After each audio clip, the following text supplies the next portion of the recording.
St. George Home found destroyed by vandals. State of emergency declared for drought in southern Utah.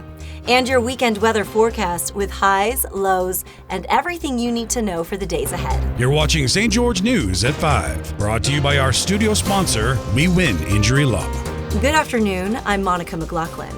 A home near the St. George Regional Airport was heavily vandalized and partially burned by intruders, according to police. For more on the investigation, here's a closer look.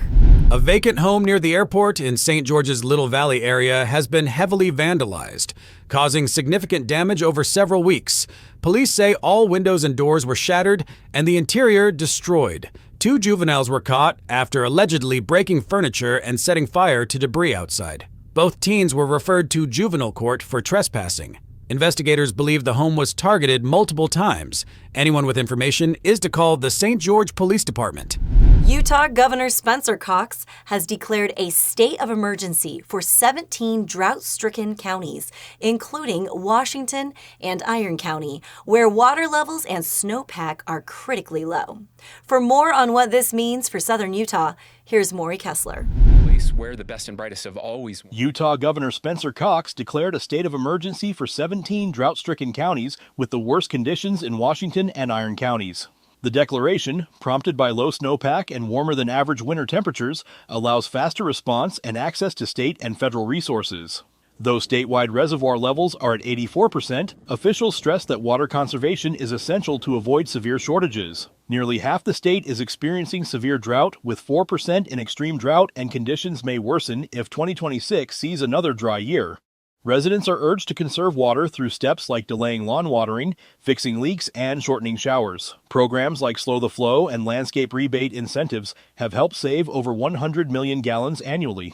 Washington County leads in water conservation efforts and remains cautiously optimistic about meeting basic needs in 2025 thanks to prior reservoir buildup, though restrictions may be necessary if conditions do not improve. Thanks, Maury.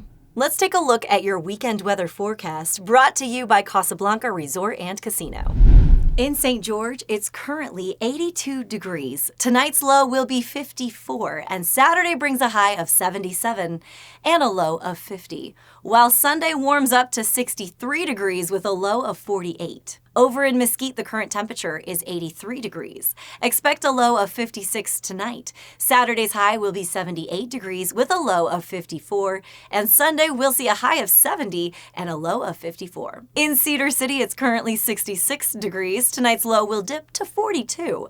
Saturday's high is forecasted at 66 with a low of 36, and Sunday will reach a high of 49 degrees with a low of 35. The U.S. Navy has suspended its search for Petty Officer Second Class Gabriel D. Holt of Washington City, who was reported missing in Guam on April 18th. Holt, assigned to the USS Nimitz, was last seen near Gun Beach during a port call.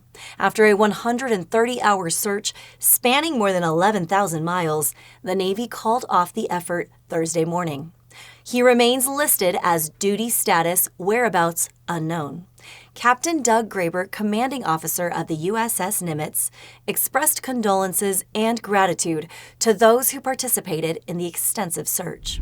Washington City Council approved 3 community projects to receive a combined $50,000 in RAP tax funding, supporting local arts, history, and heritage initiatives. For more on which groups were selected and what comes next, here's Leah Call. The Washington City Council deliberated and approved this year's Recreation, Arts, and Parks, or RAP, tax funding for the local community projects during their April 23rd meeting. Of the 7 applications, 3 were approved unanimously to have the budgeted $50,000 split between them. The Washington City Concert Band received $1,500 to support their ongoing rehearsal and performance needs. The Washington City Historical Museum secured $38,500 for building renovations. The application outlined plans for essential upgrades, including new flooring, plumbing, and electrical work, and creating an accessible entrance ramp. The council also allocated $10,000 toward a statue commemorating Quentin Nyson, a beloved local figure. The council said they are committed to preserving local history and supporting arts and culture within the constraints of available funding. Thank you for watching St. George News at 5. To learn more about our studio sponsor, We Win Injury Law, go to wewininjurylaw.com. I'm Monica McLaughlin with St. George News, your #1 source for local news. This has been St. George News at 5, brought to you by We Win Injury Law.